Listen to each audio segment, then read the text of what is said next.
Hello and welcome to Stylish Chats with Creatives. Today on the podcast I have Holly Cummins. Hello, Holly. Hello. Are you all right? Yeah, not too bad. Yeah, I'm good. How are you? Good. Yeah, good, thank you. Welcome to the show. It is lovely to have you on. Oh, thank you. I'm excited. And I'm really excited to find out how you got to the position you're in and lots of other things, because I'm going to maybe get this wrong, but you're a head photographer at a big fashion brand now? Lead photographer. Right? So, same thing. Lead really, photographer. I guess. Lead photographer, yeah. So there's a small team of us, but I look after the photographers and the digis as well. Oh, I didn't realise you looked after the digis too. That's cool. Yeah. It's a really cute little team. I love it there. It's nice. Yeah. Whenever I've been, they're so friendly and so welcoming. It's really nice. Yeah. We try our best. Yeah. I think we've all been in the place where people look at you down the nose and just kind of go like, oh, who are you? And it's actually so nice to kind of be welcomed in and been like, oh, what have you got? Have you got a dog? Have you got a cat? Have you got, and everyone's super chatty. It's really nice. Yeah, well, that's it. I can imagine going into any place where the people that work there obviously see each other every day. They know everyone's lives, all of their outfits, everything about everyone. So to go in as a new person to that is quite daunting. So we definitely try not to have that. I always say my first question to everyone is, what Hogwarts house are you in? And I can gauge someone. Oh, that's a really good question. So what is your Hogwarts house? I'm Hufflepuff. No one likes Hufflepuff, but I'm proud. I'm a very proud Hufflepuff. Oh, yeah. That's a cute one, actually. That's a cute one.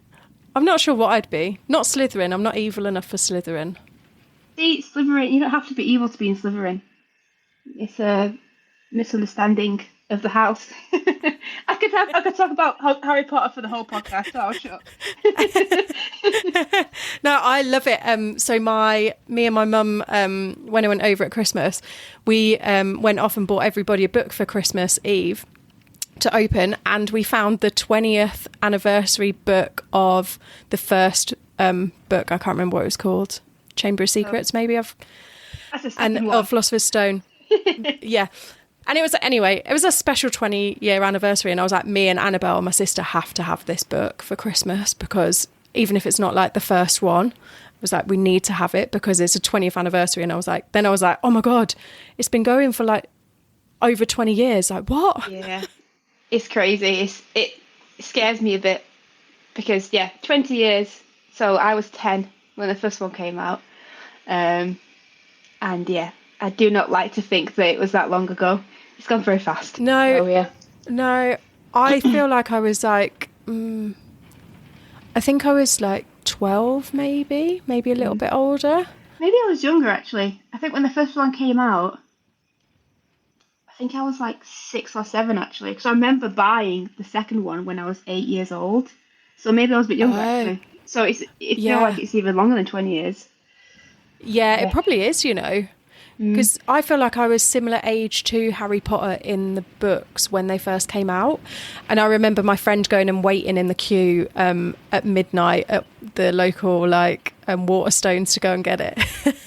That's cool. That's very cool. I wasn't old enough to do that. I do remember when I was still very young. I wasn't 16. I was still very young. I got a Hogwarts stationery set for Christmas. I remember writing out my own Hogwarts letter. I'd be like, "Dear Holly, you have been invited to come to Hogwarts," writing it out and then posting it through my own letterbox, running upstairs. And then running back down like, "Dad, I'm in Hogwarts." He's like, "All right, Holly, well done." That's so cute. That's so cute. Oh. I've always been a massive nerd, so yeah. Yeah, no, that's really cute. What did you think to the films? When the films came out, I was quite disappointed that they weren't as good as the books. I enjoyed the films a lot, but as I've gotten older, I think it's the books, because I love listening to the audiobooks. I always recommend people the audiobooks because Stephen Fry. Dreamy Stephen Fry voice. That's it. It's incredible. So I always recommend the audiobooks more than reading it or the films. But the Fantastic Beast films, we don't talk about those. Horrendous. they're not good at all. Do you know what? I've watched them, but I feel like I'd need to watch them again to have a proper opinion on them because I've watched the Harry Potter ones so much. Yeah. Don't waste your time. Just leave it at the Harry Potter ones. You don't need to see anything else. Leave it at that. Don't ruin it for yourself. Yeah, exactly. Oh, have you been to the Harry Potter world as well? The one in Watford, yeah, a few times. Yeah. But I'm going to Florida in 2 weeks. So that's the holiday that me and my boyfriend Ben booked back in September 2019. So it's been a long time coming. We've rearranged it about 4 times now. So it's finally happening in 2 weeks. I'm pretty sure everyone I work with are sick of hearing me say it. Actually, Ali, the lead stylist, the other day said, "You need to stop talking about it now." I was like, "Okay, I will. I'm sorry." I'm just excited. Yeah. Oh, when you come back, I want to speak to you again when you come back and just hear all about it. Oh, definitely, yeah. I will happily talk to everyone about it. So yeah, I'm up for that. Yeah. Have you booked all your tickets for like the Disney World and stuff and the Harry Potter bits and bobs? We booked it all. Well, we've booked it all over the last 60 days because you get 60 days to book it all. Oh, okay. We booked loads of restaurants and different theme parks. So we've booked quite a few different options. We're going to be very busy for the 2 weeks, basically. But it's going to be amazing. Oh, cool. Yeah, and the it's worth it. I mean, quite nice. Yeah, and I think if you've waited so long to do it, you may as well fill your couple of weeks while you're out there. Yeah. Well, that's it. Like we're youngish and we're healthy, so we can, we're planning to have like 12-hour days. So it's going to be a lot, but it'll be amazing. It's like 30 pounds a day. Oh my God, you're going to need a holiday after just to relax. That's what you do. I think about it. It's my birthday a couple of weeks afterwards, so we're going to go to that Deadwood Cabins. So that's our holiday after a holiday. Yeah, that's such a good idea. Oh, that Deadwood Cabins looks so nice as well, where it's all like the Western style, kind of shepherd's hut type things, aren't they? Like lodges that they've styled out. Yeah, they'd be great for a photo shoot. They'd be amazing. Oh my God, yes. Imagine like all themed. Yeah, it'd be incredible. You wouldn't have to really do that much really inside because, like you said, they're so well themed already. You could just walk into them and be good to go. Yeah, 100%. Talking of photography locations, where's the weirdest place you've ever had to shoot? See, I'm quite I do because it's ecom that I've always done, so I probably nowhere that quite boring, to be honest. Probably somewhere like Burnley. Burnley. Like nowhere that interesting. Yeah, I've only ever done ecom. I've done like weddings and bits like that, but with my professional, career for photography, it's always been ecom, and that's obviously indoors. We did have to go to Italy, which was quite cool. So that's cool. We went to Italy to test out some new equipment, so we did a photo shoot for that. But that was really good. But yeah, probably Burnley. I'll sit with Burnley for my answer for that. Burnley, the top of the list. I know. Just where everybody wants to go. Exactly, yeah. Oh dear. So how did you get into photography? Did you go via the uni route? Did you love it at college, or how? Tell me how you got into it. It was kind of almost by accident / being forced to at college. So. Oh, okay. Through secondary school, I always wanted to. I love animals, so I wanted to do kind of like science, zoology.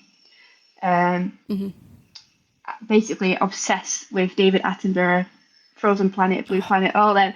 So I wanted to kind of get into working with animals, but not a vet. So I did my GCSEs. Instead of enlisting in college, I went to Leeds Festival for the weekend, and then when I got back, basically I didn't have the right grades anyway, but there was no space left on the science A-level course. So they're like, what Yeah. else do you want to do? What else do you like? And I was like, oh, well, I did art and I did all right in art. They're like, okay, that's it. Well, you do art. So basically they were like, what can we give this woman this to do? That means she won't miss a year of college. You can do art. So I did a BTEC in interactive media. So that Oh, course, cool. it was really good actually, because it was Photoshop, animation with a bit of life drawing, fine arts. It was basically all types of media, but focusing on digital media. And Mm. this was 15, 16 years ago. So if you think Mm. about it, how much technology has changed in that time, like no Yeah. one really had phone cameras at that point. People still were using little compact cameras. Yeah. So DSLRs were like, you had to have a camera to be a photographer, and you had to have Photoshop, and it was quite hard to get, quite expensive. So at that point, it was quite a new-ish thing. I'd probably say, like, it Mm. wasn't as common as it is now to do a course on it or to people to have it at home. So it's quite interesting. I learned a lot on that. Then from there, I got a place at Manchester Metropolitan University doing photography, and I hated it. Did you? Absolutely hated it. Yeah, it was it was a very hard 3 years to get through it because Hmm. it was very analog based. So they focus a lot on film, and I just found that it wasn't very helpful to teach people how to get into the industry. Like I think we had Mm. like 2 sessions a month in an actual studio. Um, Is that it? so yeah, it was a very it was a, and as well like my building, sorry, was being renovated the whole time I was there. So we were in like Oh. we only had access to like half the actual building. But I got through it. But through uni, basically, I worked at Jessop's, and then from Jessop's, Yeah. I worked as a Canon rep. So basically, with that job, I was working a lot with Canon cameras, and we were doing a lot of workshops with photographers, and I learned so much from that about how cameras work and f-stops and shutter speeds. I learned basically more from that job than I learned in the 3 years at uni. Um, so that was really good though, because I got to travel around quite a bit for that. And Yeah. then when I graduated, I worked for a more specialist camera store in Manchester. Oh, okay. And that was, I learned, again, so much from there. We used to have photography. Basically, it was quite a professional level shop. So most of the customers that went in there were professionals. They were photographers, stylists, art direction, they were production, they were videographers, they were everything. So from that, I got a lot of assisting work, a lot of knowledge on the industry. So while I was working there, I utilised it the best I could by just getting to know people in the industry and helping out where I could on shoots with them. And then from there, I got my first job in a fashion house in Manchester. So that's where it Oh, started, cool. basically. So I didn't really, it was never on my agenda. I kind of just kind Yeah. of like, I wouldn't say fell into it, but I kind of got pushed into it. But then it was kind of like they knew it would be a good thing for me. Like, you're going to be good at this, do it. So like, okay. Yeah. And it's when I was younger, and I thought if it were told me when I was 30, you're going to be a photographer, I'm like, nah, it's too cool for me. That's a very cool job, And when you tell people, now you probably have it as well, you tell people what you do, and you go, oh, it's so glamorous. It's like, Yeah. it's not. But thank you. Like, I love my job. I really do. And I'm happy. I couldn't imagine myself doing anything else really at this point. So yeah, it's a happy accident. Oh, that's Anyway, good. It's so yeah, nice that somebody or like the universe kind of pointed you in the right direction, really. that's what it feels like. That literally feel what it feels like. That I kind of could have gone anywhere, but my everything just kind of fell quite nicely into place for me. Um, Yeah. so yeah, it's really nice. Yeah, I'm happy. It's good. It's good. It's nice. It's nice when people are like happy with where they're at as well. Mm, Like you've worked hard to get there, and working in shops as well. Working in retail is like not the best, but at least it was something really specialist. And like you say, you managed to mm, get contacts and stuff, which is so invaluable, especially in our industry because it's quite a small industry. yeah, definitely. Yeah, and that's something that I'll always be thankful for is the knowledge that I learned at that shop. And what I learned more at that shop was hard work, and like not being afraid to work. I think that's something that's very important in this industry as well, is that like you've got to put in long hours sometimes, and being okay doing that, and knowing that some days are going to be shit, but some days are going to be, you're going to have to deal with some really, really crap people at times, but then other times you're going to work with amazing people, and it all equals itself out. And I think it's a very important thing. I think, and also everyone should work in retail. I think everyone needs to have that, because it gives you a perspective of how to treat people quite easily and quite quickly. So I think everyone needs that. Yeah, I definitely, I had like a couple of retail jobs, and I definitely learned how to just let stuff wash over me. Like, just doesn't matter.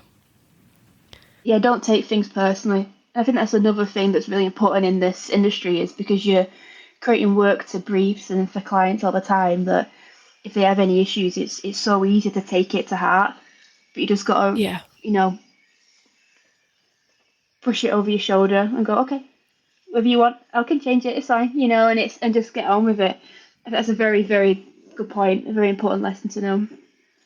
Yeah, I think as well. I was saying this previously as well. Sometimes when you're creative, you have a certain vision, and then the other creative who's given you the brief has a different vision of the same mood board, and you just have to balance things so that everybody is happy with the end result. Because at the end of the day, you're working as a team, aren't you? You're not. Yeah. It's not one person's better than the other or whatever, So I think that is quite important. Yeah, massively. Yeah, I think that's it. You're a team, and at the end you just want to create good work. And I think that's another thing why a good brief is so important. Like, if you get a shit brief, it can literally make everyone's life so much harder.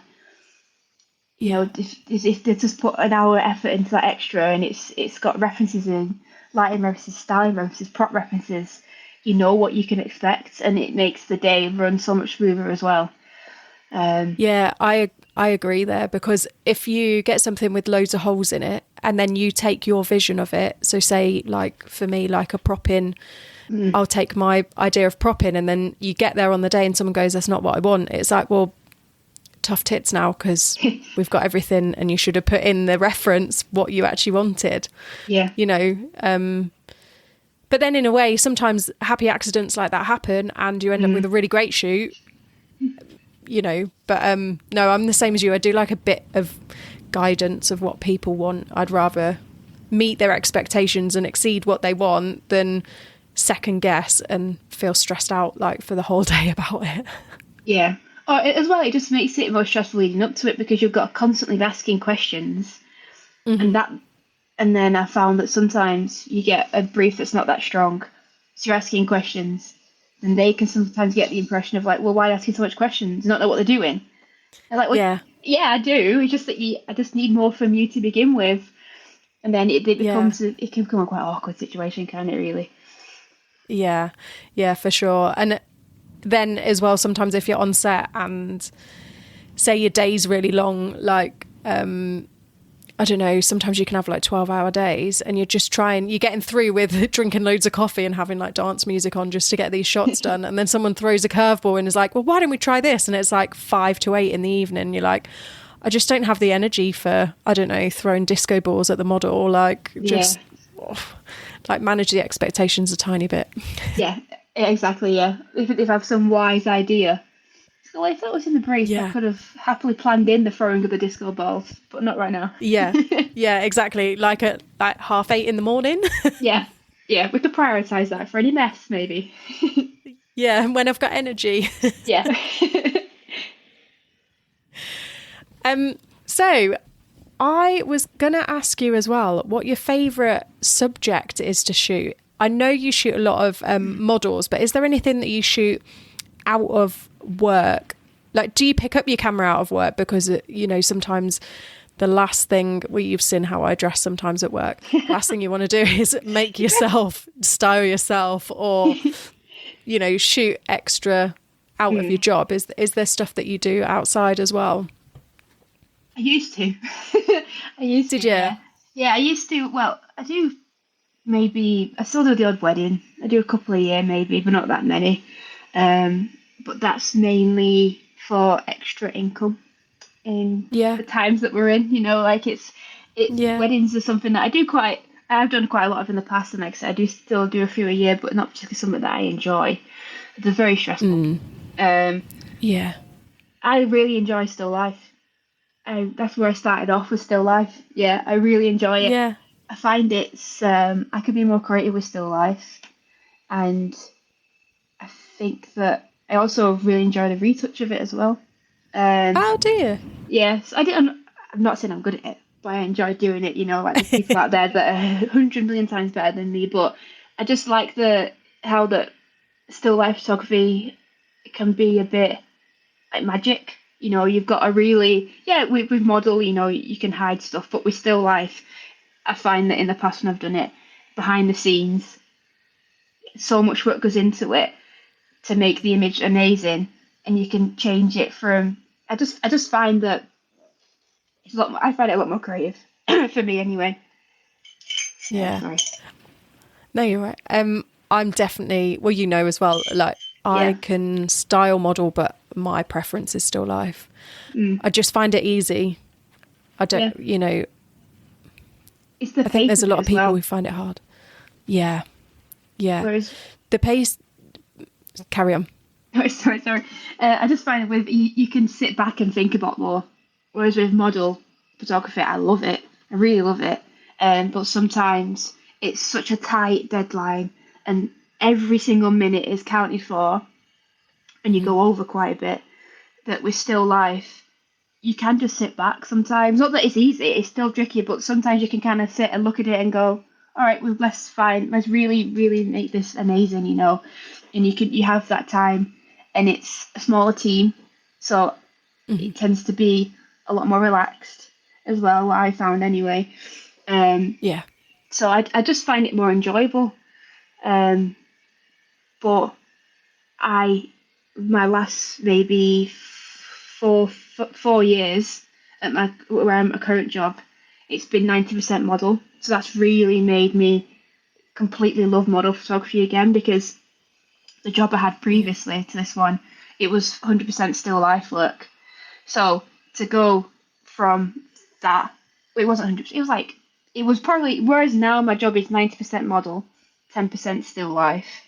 My old job was 90% still life, 10% model. So to switch them around, at first it was quite kind of relearning some skills in a way. But I've completely forgot where I was going with that. What was I saying? You were saying about how you enjoyed. Welcome to what my brain is like on a regular fog. day-to-day basis. Yeah. You were saying about how you really enjoy still life, and now your current job is more model, and your previous one was more still life, Yeah. and then a little bit of model. Whereas, so this job now has made me completely fall in love with model photography again. You know, and Yeah. we're very lucky to have a job now that is starting to become more than just ecom for us. You know, so we're being pushed as a team to do more and more every day, and I absolutely love that. So every single week is something new where we are, and it's constantly evolving into something incredible. So I love that as well. But I think if I was to say go freelance, and it would be every single week I was approached by clients and I was too many, I'd be like, I just probably just prioritize the still life ones. I think that would be Yeah. my ideal.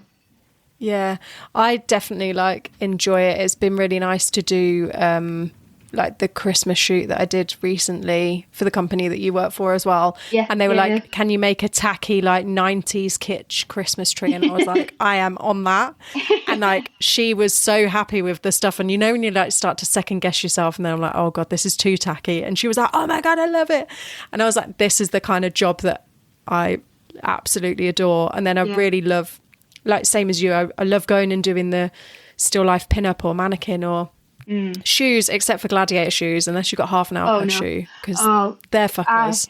Yeah, gladiator shoes. So, yeah, I have a lot of funny stories about gladiator shoes at my first job. So Oh, God. my very good friend is one of my best friends now. I Yeah. met him at the first place I worked, called Stephen, and he was the still life photographer. I was sat there as a trainee. He was still life photographer, and I remember he got so angry at a pair of gladiator shoes once. He literally just chucked. He wasn't an angry person at all. He just chucked them across the studio, and all of us just stood there like, we're just gonna leave him for a couple of minutes and then we'll see how it's going on. So I understand completely. And he was a photographer, not a stylist as well, so he was made to do Yeah, yeah. everything. So yeah, gladiator sandals, I agree. Horrendous. They shouldn't even. Who even Oh. wears them anymore? No one wears them anymore. Stop making them. Oh, Hate them. yeah, they're horrible. And then Yeah, you've got like a C stand with like 60 bits of tape and like bits of fishing wire at different lengths. And yeah. then someone's like, can we have a 45-degree angle, then a straight angle of Ugh, this shoe? And you're like, oh, just give me another bloody half an hour. I've got to restart the yeah. whole fucking thing. But Like, what I love they're about just, still life is that you'll spend ages. You'll spend half an hour doing that shot. The photographer will click one button. Yeah, got that. yeah, All right, is that it? Okay. yeah. We want that Yeah. 45-degree angle.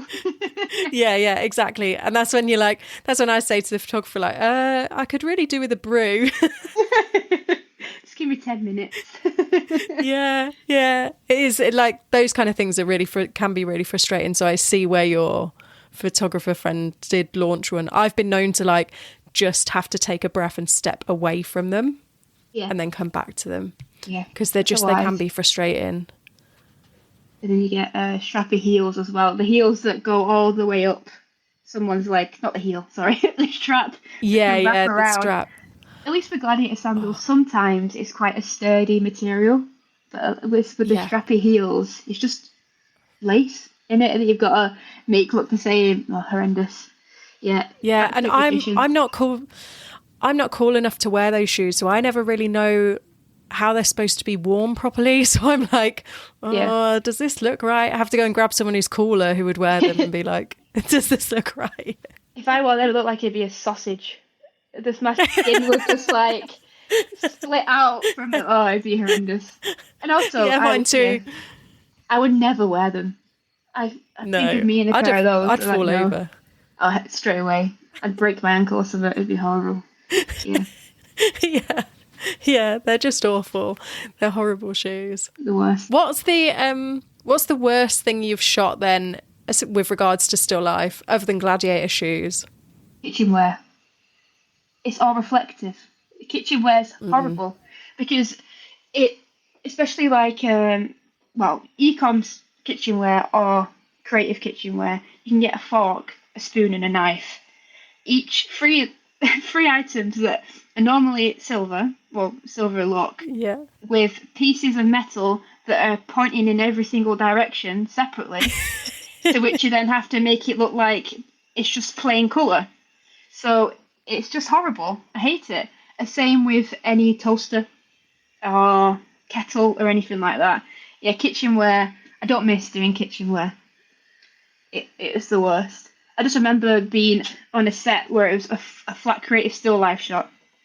And we had like loads of different items around, but there was just 4 polyboards all up the side of the set and the hole for my camera, and that's how we had to shoot it, and that's how you do it. That's the only way you can do it, isn't it? So, yeah, Yeah. I do not enjoy kitchenware.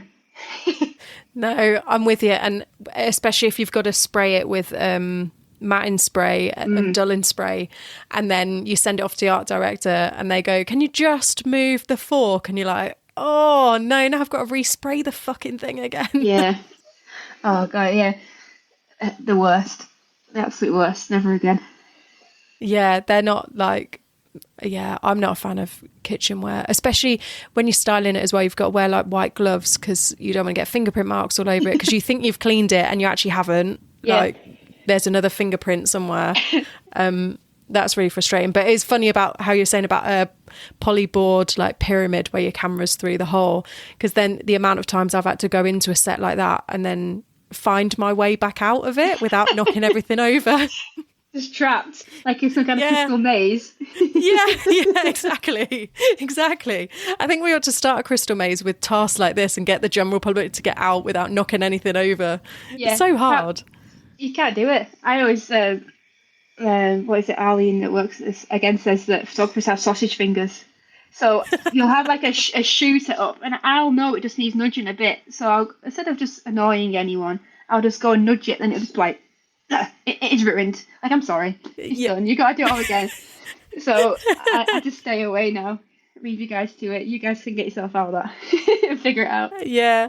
It's funny, isn't it? It's funny how, like, I guess it must just be experience of us like nudging stuff just a tiny bit all the time. You get used to how a tiny nudge will go. But I mean, there's times where I've like tiny nudge stuff and I had to restyle the whole bloody lot as well. It happens to the best of us. I also think like with stylists, how I would just constantly be prodding people with pins, stabbing people all day long.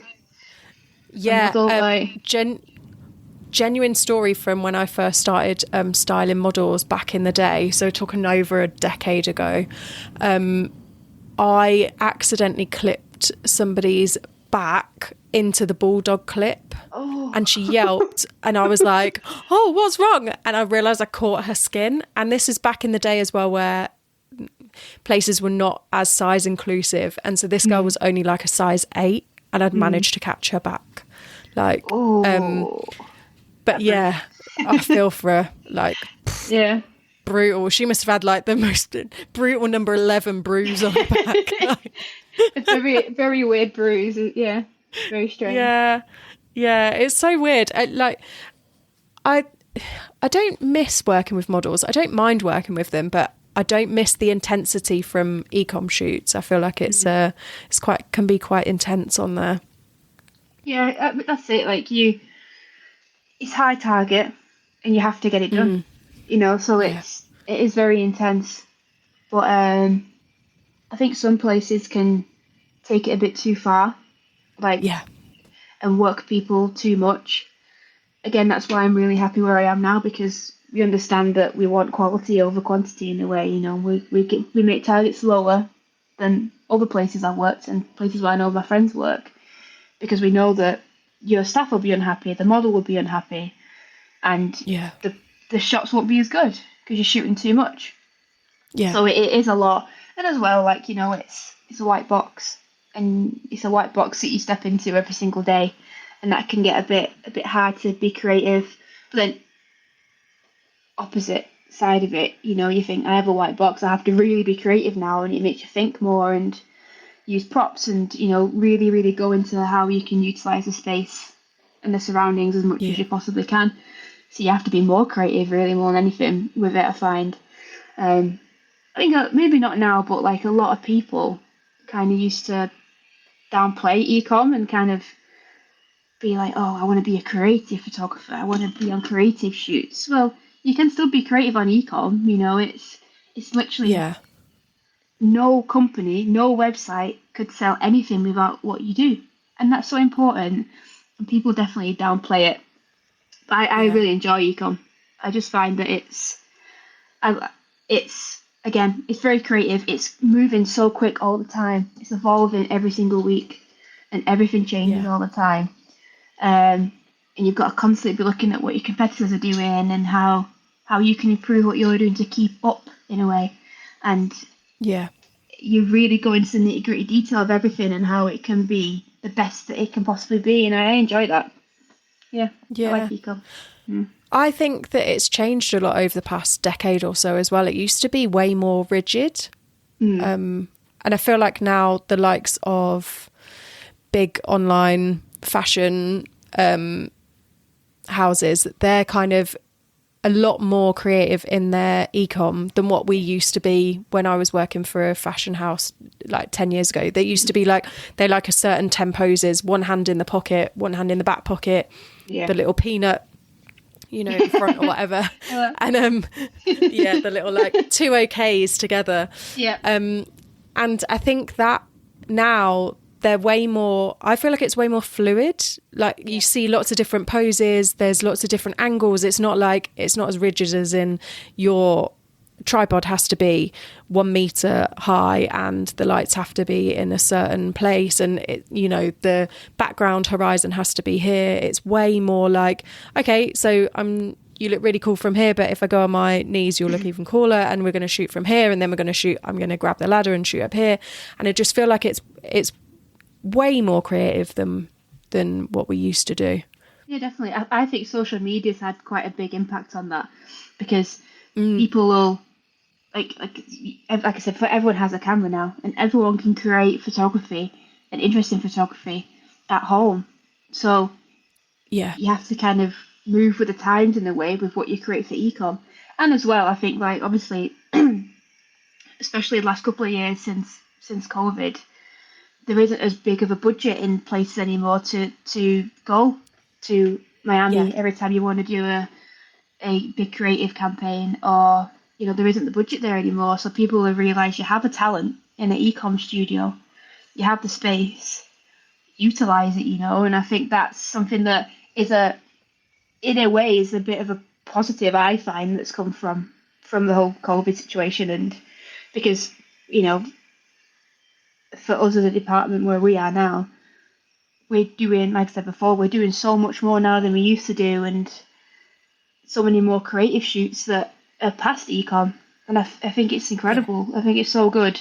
It's good for the team, and it's good for everyone to keep their mind going. It's that difference every week, So yeah, I do agree. Like, even some websites now it's not just a white box anymore. They'll add a little bit of colour in there every now, if it's with props or whether it's just with even having the black side of a polyboard in, which a couple of years ago I'm like, oh no, wow, it's very out there, So it's constantly it's just constantly evolving. It's said like 5 times now, but yeah. Yeah. I agree with you though, because I feel like the likes of I'm just going to say ASOS, where they initially, I feel like a lot of people use them as a reference. But now, like you say, with the polyboard stuff, or they'll shoot the model with the shoes on and they're shooting the shoes, but they've got all the lights in the background and stuff. And nobody's kind of that, we're pulling the curtain back a bit on how stuff's shot or what equipment's being used. And, because it used to be a little bit more like, oh, well, we don't want anybody to see where we've got our polyboards because we don't want people to copy it. Yeah. It's a bit freer, maybe. Yeah, definitely. Yeah. And I think that as well is probably to do with when ecom and when photography, really, especially, it used to be known so much for being airbrushed and the model looking almost like a mannequin, and like everything airbrushed out, no stretch marks, no nothing, the dress will fit perfectly, and I feel like ASOS kind of pulling that back a bit and letting the customer see the set is kind of saying to the customer, we're not really hiding that much, there's just someone on set who's got some clothes on, we're taking the photo and everyone's having a good time. That's kind of that's what they're going for, it feels like, in it. And I think it's a good thing. It's a really good thing. And I've just going off that again, like I think like with ecom these days, how it's changed is the retouch. I feel like now there's hardly any that goes into the actual model. We will get rid of bruises and some cuts. But that's pretty much it. They won't get rid of anything, and I think for where I work, it's very size inclusive, and I think it's such a positive message to put across to people when they see those on ecom. They know that it's a real person that's in the clothes.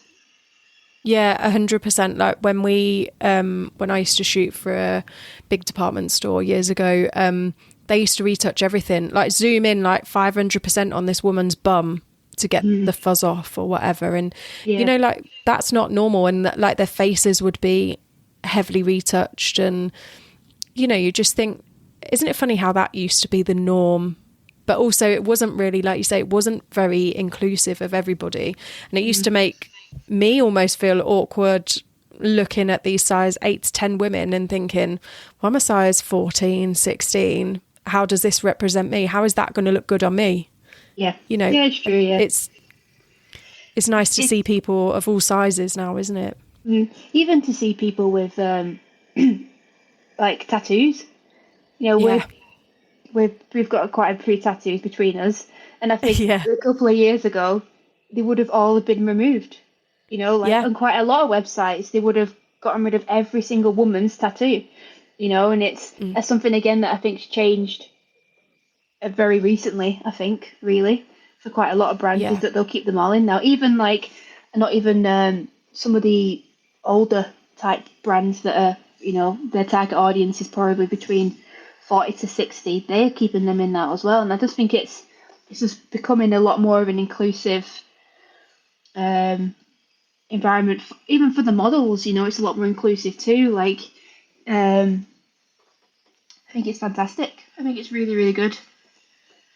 Yeah, I do too. And I remember like, well, she's not a model anymore, but there was this girl who used to come and model for us, and she had like a smallish tattoo on her foot, and they'd have to retouch it out because they didn't like it. And now you see a little one on a foot, or like people have got them like on their wrists or whatever, maybe not to the extent that you and I have, but to be fair, I saw on a bit of a tangent, I got advertised a big fashion house the other day on social media, and it was a guy wearing a Spice Girls t-shirt, and he had tattoos all the way up to his neck and all around his face and stuff. And I was like, this is so cool. Like, I mean, for a start, I am probably going to buy that Spice Girls t-shirt because it's Spice Girls. It worked, but secondly, yeah, it did, yeah. But then I'm like, oh, who's done your tattoos? That's cool. It almost needs like tagging with his tattoo artist as well. Yeah, get them out there. Yeah, yeah. I think like tattoos on male models, especially a couple of years ago, it was like if you were heavily tattooed male model, you probably booked up every single day of the week if you wanted to be. It was very much a trend, weren't it? Where like it was, if you looked on quite a lot of fashion websites, that the male models would be very heavily tattooed, but then you would never see that representation for the women. Like you said, they'd be having them all removed, or they wouldn't book a model if she had a sleeve, half a sleeve, But now I feel like you could definitely do that. Like when you get models now with shaved heads, it's, you wouldn't see that a couple of years ago. We have a model that we use quite a lot. She's amazing. She's gorgeous. She's got such a beautiful face. She's got like a number one haircut, and she looks incredible. But you would never have seen that a couple of years ago, So no, isn't it weird how tattoos aren't seen as feminine? Yeah, I have a big problem with that because my tattoo artist creates the most beautiful feminine drawings. And I think the beautiful drawings, I should say. She makes the most beautiful drawings that tend to be on women's bodies, and I find them so delicate and so soft. And I find that tattoos, they can really enhance someone. Like if you get it shaped a certain way in a certain position, it can really enhance. And I love tattoos because I find that tattoos make people beautiful because it just shows their part of their personality on their skin, and that's the way I see it. I know what you mean. It's no tattoo's a bad tattoo in my eyes in a way, because if they're happy with it, then they're happy with it. And they obviously, I'd like to think that a lot of tattoos make people feel more confident. They definitely make me feel more confident. I think that's a great thing, a beautiful thing that people should be more open with. But it's rare now to see someone of like, in their 20s, 30s that doesn't have at least a tiny, tiny tattoo. I can't wait till we're all grannies. We're all like in our 80s and 90s. Absolutely covered head to toe. Oh my God. It'd be fantastic. It's going to be amazing. Yeah. I remember, it's taken me back because that's just reminded me of when I first got my first tattoo. So my mum and dad don't have any. My sister doesn't have any. Nathan's got a fair few. Well, you've seen his sleeves and stuff. Yeah. And I got my first one on my ribs. And my dad went, "What are you going to do when you're 80? And I was like, well, have you seen Nath? He's covered." Yeah. So we'll be at the care home together.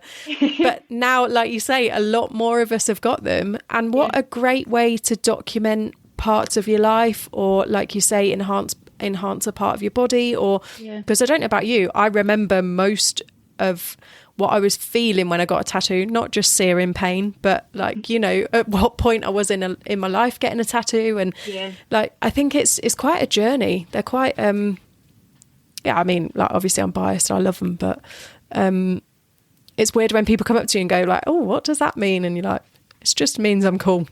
Yeah, cool in you, right? Yeah.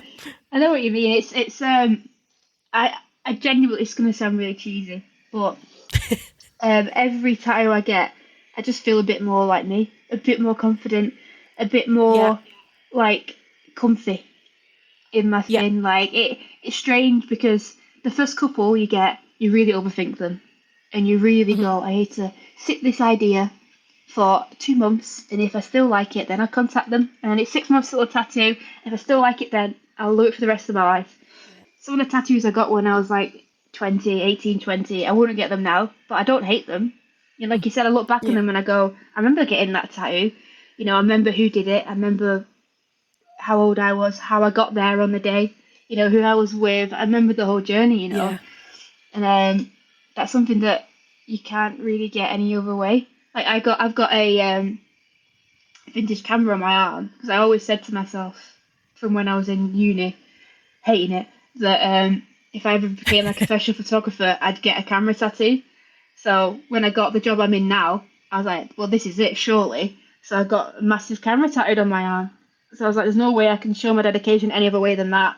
And I always remember as well, I've got a watering can on the inside of my left bicep with flowers sprouting out of it. And it says on it, mind what you're doing. And that's something that my nan used to say to me all the time. And the watering can with the flowers in was something she had like on her mantelpiece. And she hated tattoos. She hated them. My brother's covered as well. He's got loads. And he hid his tattoos from her for years until she passed away. He didn't show her. He had like a full leg sleeve, but she never knew about it. So in summer he'd be in like full black jeans, sweating because he didn't show our nan his tattoos. But I just showed them her because I was like, I don't want to hide them from her. I don't want to lie. So this is what I've got. So I showed her the one for her, and she was like, it's pretty cool that. I kind of like that. I'm like, no, you do. It's about you, so of course you're gonna like it. You know. So it's like I have like 4 tattoos for my granddad, and I've got one for my nan, you know, and I've got one for my cat who passed away a couple of years ago. You know, it's just stuff like that. Like, it's just like little things that you think of, and you think, I like that. Now it's just literally like, well, you were there. I got my fingers tattooed just because I felt like I just want my fingers tattooed. I thought about it for about a week, and then went to the convention. I was like, I'm just going to do it. And I still love them now, and I can imagine I probably will do it for a long time, you know. And it's, I just love the it's how it's kind of like now. You probably feel the same. I'll just see something, I go, yeah, I'll have that. And you just trust yourself. You trust that you'll just love it. You know your style. You know what you like. I'm in the process at the moment of trying to figure out how to finish my half sleeve. So I think I figured it out now, what to get. So that's going to be this year's expense, I'm going to say, to get that kind of mostly finished. But I'm really looking forward to it. I never thought I'd have a full sleeve, but over the past couple of years I've been like, no, I feel like it's something that I'd actually feel really comfortable with. So this year's the year, I think. Yeah, do it. I mean, like my full sleeve took, because of the pandemic, maybe like 2.5 years. And I started, and it just gradually pieced together, which is what's going on with my other sleeve as well. But eventually you just go like, oh yeah, that looks sick. Yeah. And I personally waited until I was 24, 25 before I even got my first tattoo. I knew I wanted to be tattooed, but I waited a long time. And then then we got married, and so in our wedding pictures I don't have sleeves. I saw it. You put it on your Instagram, and I was like, she's got no tattoos. So I had my ribs done, and I had a few on my thigh, but then I kept it because I know what I'm like. Had I have started half my sleeve and then got married, I'd be forever looking at it and being like, oh, I wish I got that fucking finished. So I didn't start my sleeves until after, and then I just went crazy. But yeah, I've started on my legs finishing the bottoms of my legs a little bit. So, but I've got to get my knees done and stop being such a chicken. Oh, no, leave them bare. Oh, I don't know. Every time I go and get, honestly, every time I go and get like a like a new piece on my legs, whoever I'm getting tattooed from is like, oh, your knees are empty. I'm like, oh, I know. You said that they're creepy. Like the tattoo artist looking at them bare, seeing like, oh, they look good. That looks like nice. Yeah. They're like, oh, let me tattoo it. Like I got my sternum done last year, and I was shitting myself. I was like, this is going to be horrendous. But I went to Elsa at Bloom Street Tattoo in Manchester, and she's so delicate, so delicate. It was pretty much painless. She did a little bit of shading, but because it's like mainly dots, she had this really fancy gun that literally had like obviously little needles, but they would go in and out. So it was literally like a little tap on my skin. It was amazing. It didn't really hurt at all. It was just like a tickle. So she did most of the tattoo with that, and but a little bit of shading she did, that was the most painful part. Yeah. But now I'm like, that was easy. I could get the sides done now. I have to do more now. Yeah, I mean, like I've got like a dagger in between. I would say in between my boobs, a bit lower, but like kind of on my sternum a little bit, and that's shaded. It's solid colour, and that was painful. Yeah. But yeah, I think it depends also what frame of mind you're in, and also for us women, where you're at in your cycle before you get tattooed. Yeah, I get that completely. Yeah, it can be quite painful if your body is knackered from. Yeah, it can be quite bad. Yeah, and also the tattoo artist. If the tattoo artist is heavy-handed, it'll be horrendous. I got one from Jodie Dauber a couple of years ago. I got like a camera on the back of my left calf. She did that, and she was so heavy-handed. It hurt so much. It was incredibly painful. But the back of my calf, I wouldn't imagine that to be that painful.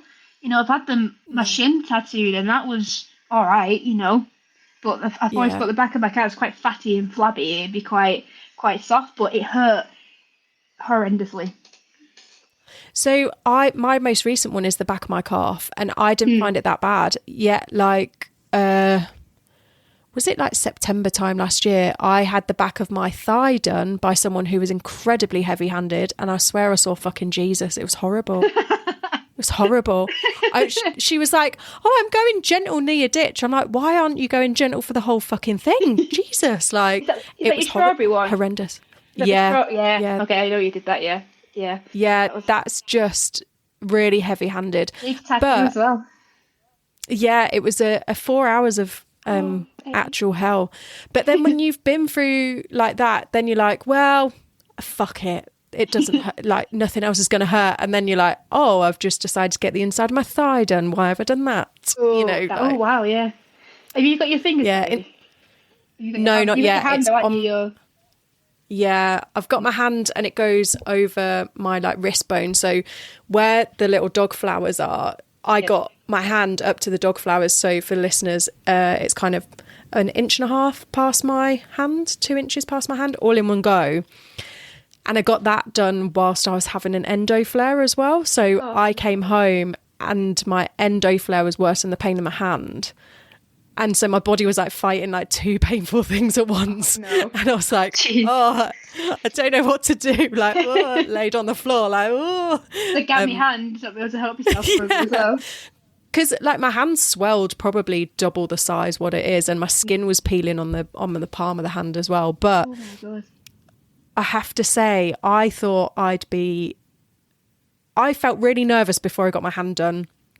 And then now I'm like, I get the most compliments on it, and it's such a nice piece of artwork that it's part of me now. And I'm like, oh yeah, it's kind of, it's cool, you know. Well, I'm always going to say it's cool because I love tattoos, but and plus in winter, everyone knows you're tattooed when you got a coat on. Yeah, exactly. That's it. How did you find your fingers? Was that quite painful? It was horrendous. It was the most painful tattoo because I've got so each finger apart from my thumbs, I've got 4 dots in a diamond shape on each finger.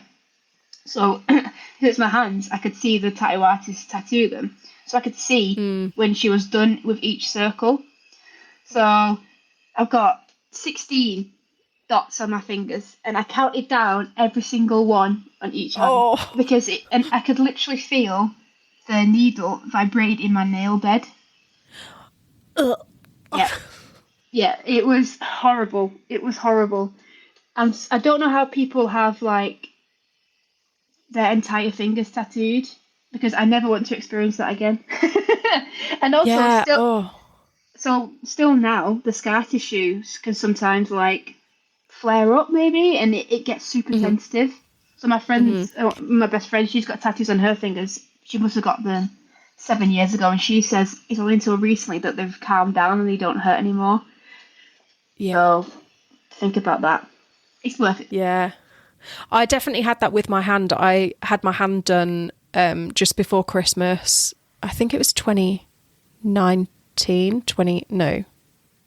maybe 2019. It was Christmas anyway. And then I took 2 weeks off work. And then every time I put my hand in my pocket and it scraped past the like edge of the zip, it like was so sensitive. And it was sensitive for like, I would say nearly a year. Yeah. Oh, wow. Yeah, that was horrible. Yeah, because it's so solid as well. Just, but yeah, it's when you like, so I had to lay my hand flat, then like crunch it in a fist, because some of mine goes in between my knuckles as well. And that's not nice. That's horrendous. Yeah. No, definitely not. No. I love the hand tattoo. I think yours is beautiful. I think maybe I have to gain a bit of guts before I do that. Yeah, I'm still working up for the other one. I've got 1 foot done. It's actually a Harry Potter tattoo.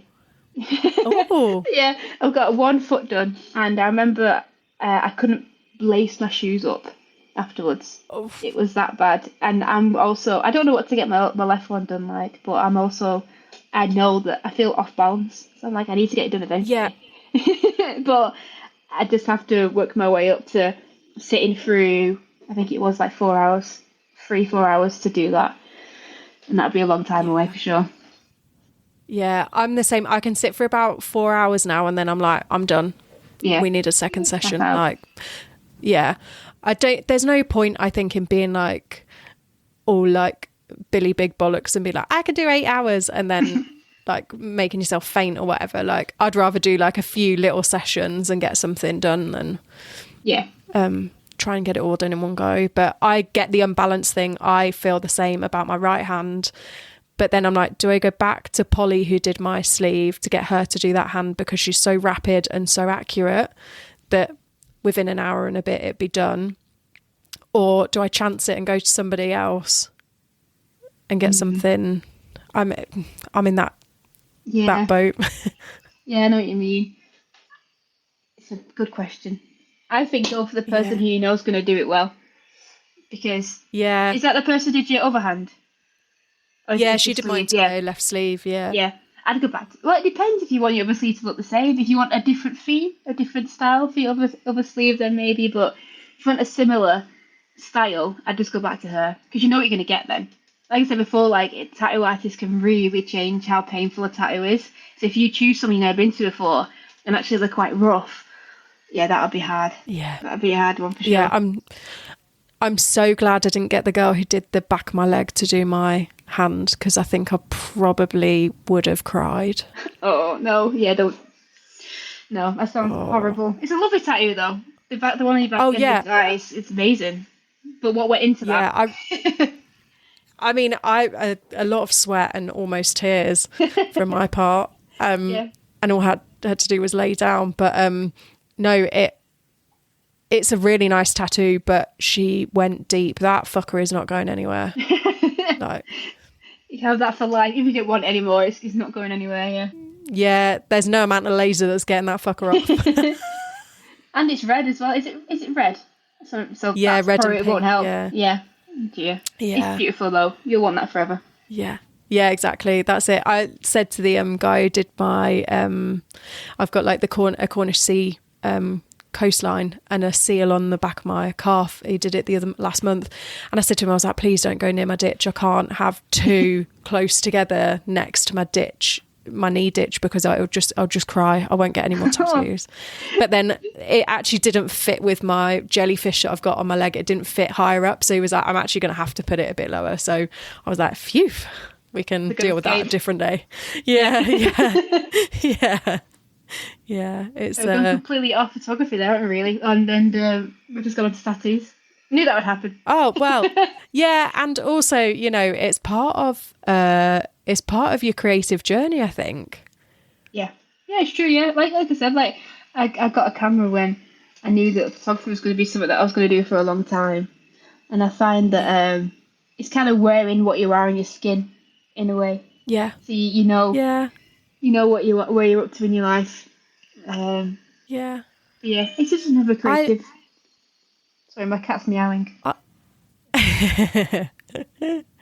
I think I'm the same as you, though. I feel like the more tattoos I get, the more confident I am within myself.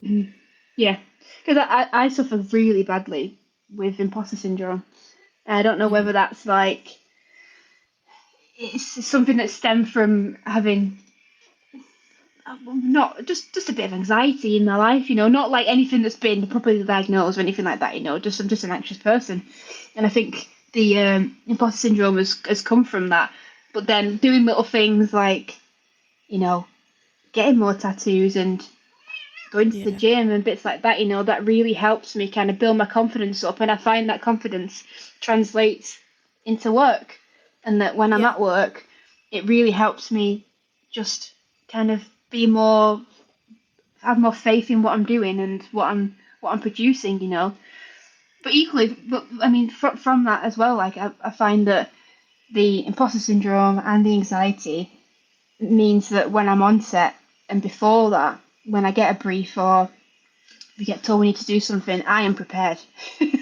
I make sure that I have thought over every single situation and that could potentially happen, and I have a solution for it in my head, you know, and I know that I'm going to turn up on that day for that shoot, and I'm going to be prepared, you know. And I think that is also kind of a superpower, you know. And I think it's something that you have to realize it's how you are, but let's try to utilize it and make it something that my cat knocked over my glass.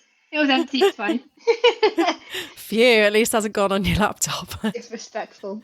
And like use it for something in it's not a hindrance, you know. It's something that can really actually help you be good at your job. And I think it took me a while to get to that point, but it's definitely there now.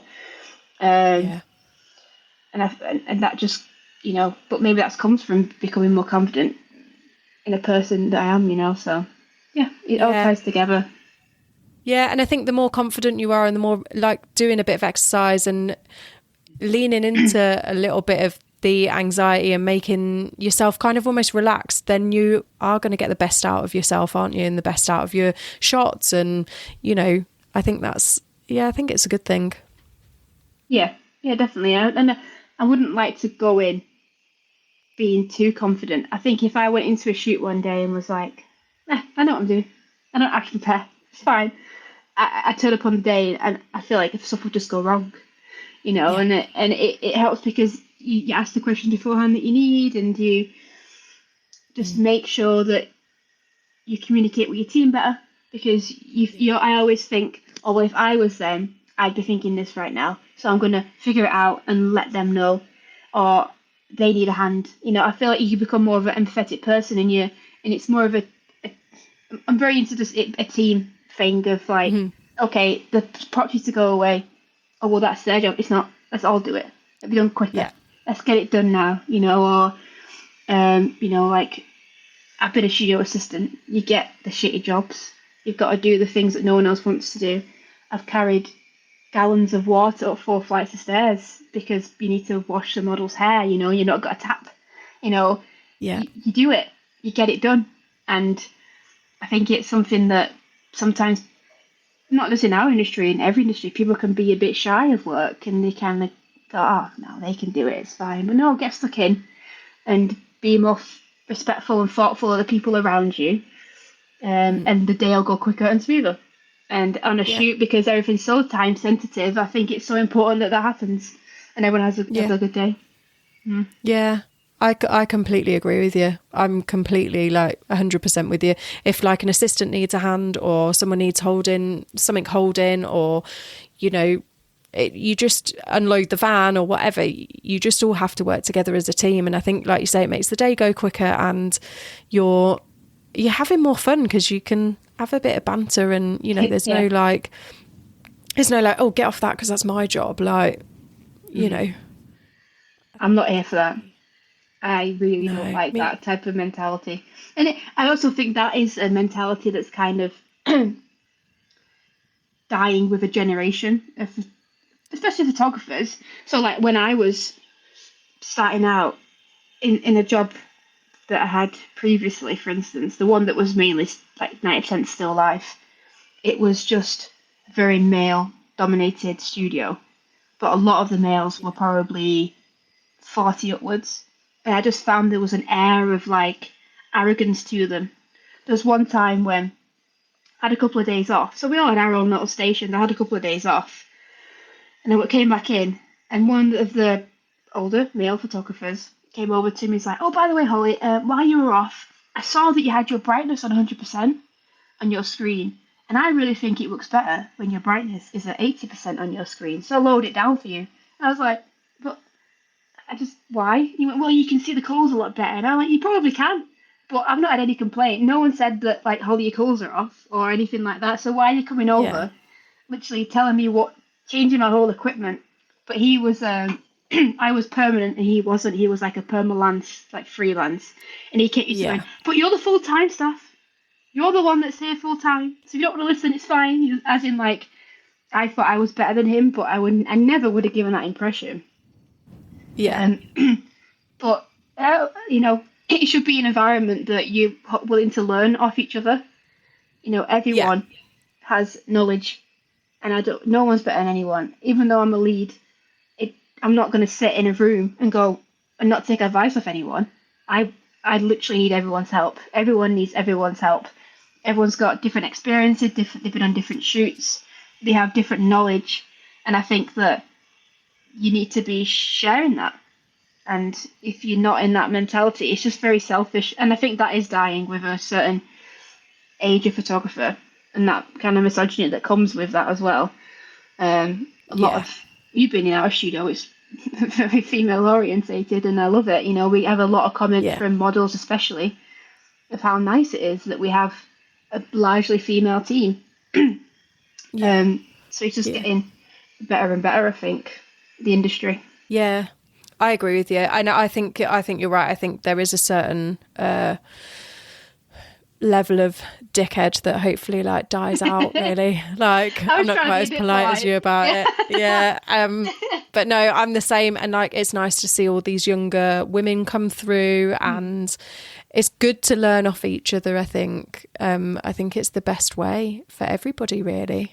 Yeah. Because like you say, you never stop learning, no matter where you are within your career. You never stop learning. There's always something that you've never styled or you've never shot, or there's a new way of doing something, or a different tool on a program, or that's new. And I think you've got to be open to learning stuff. And I hope we as a generation never stop learning, so that the people below us feel comfortable in coming to ask, and ask for help and all sorts of other things as well. I think it's a good thing. Like our team, we're very diverse in age range as well. Like quite a lot of us are around like late 20s, mid to early 30s, but then we've got some members who are in 40s, 50s, and then some of them that are at the start of their career in their early 20s. And you learn stuff from everyone in the team. Like the younger guys in the team, they're bringing newer knowledge in that of equipment that we didn't even know existed, or ways of doing stuff, shortcuts of how to do things that we would never have known because we've been doing the same job for 4 or 5 years. They're going, "Well, actually, I learned this. Why don't we try this?" And then the people who've been doing it for 30 years, they have so much knowledge across different areas of it that they can go, "Actually, I used to do furniture styling, so I I could take that piece of knowledge and put it into model, and it's I feel like we just get such a diverse workplace and knowledge set that not sharing that is just rude. More than anything, it's just rude, yeah. And it's not nice for the younger generation, like you said, so. Yeah, 100%. I'm with you there. Oh, well, Holly, it has been so lovely to chat to you and chat Harry Potter and tattoos and a little bit of work. A little bit, yeah. Yeah, it's not really been that much, sorry. Oh, no, it's good. It's good because this is how our creative minds work. We, I've yet to sit down with a creative who is tunnel visioned about what they're, discussing. We go off on tangents, and I think that's a beautiful thing about creatives. Yeah, definitely, yeah. Yeah, it's very true. Yeah. Our minds are all over the place. Everywhere at once. Oh, yeah. Oh, yeah. Well, it's been so lovely to chat to you. Thank you so much for coming on the podcast. No worries, it's been lovely. Thank you for having me. Thank you so much. And I will hopefully see you soon at work in your beautiful, lovely workplace. I love coming there. Oh, thank you. We like having you. Yay! Right, I'll catch you in a bit. Bye. Thank you. Bye. Thank you for listening to this week's episode. I hope you enjoyed it. Please rate, follow and share, as it really helps this little podcast out. And if you have found value in the podcast and you have the means to, I do have a Buy Me a Coffee link in the show notes. This will help keep the podcast going. Join me next week for another fantastic guest. Bye!